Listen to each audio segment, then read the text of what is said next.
Emmanuel Macron est donc à la Maison-Blanche. C'est la journée la plus chargée de sa visite d'État à Washington. Avec Joe Biden, ils se sont longuement parlé lors d'un entretien privé.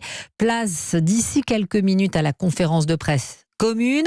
Jacques Serret, vous êtes l'envoyé spécial d'Europe 1. Emmanuel Macron et son épouse ont été accueillis par le président américain en grande pompe et avec chaleur.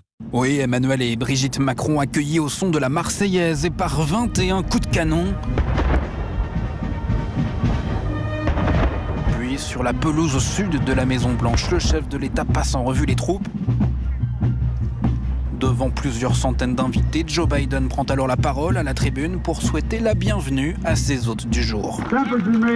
Même s'il fait un peu froid en ce jour de décembre, cela nous fait chaud au cœur de recevoir de si proches amis à la Maison-Blanche. Et Emmanuel Macron d'insister sur le lien si particulier qui unit la France et les États-Unis. Cette histoire commune nous oblige. Aussi, face au retour de la guerre sur le sol européen, suite à l'agression russe contre l'Ukraine, et face aux crises multiples qui frappent nos nations et nos sociétés, il nous faut savoir redevenir frères d'armes. Des mots chaleureux avant l'entretien en tête-à-tête dans le bureau ovale, alors qu'Emmanuel Macron espère des engagements de son homologue pour atténuer les effets du plan anti-inflation américain sur l'économie européenne. Jacques Serret, envoyé spécial d'Europe 1 à Washington. Je vous le disais, la conférence de presse commune n'a pas encore commencé. En revanche, un communiqué conjoint vient d'être publié.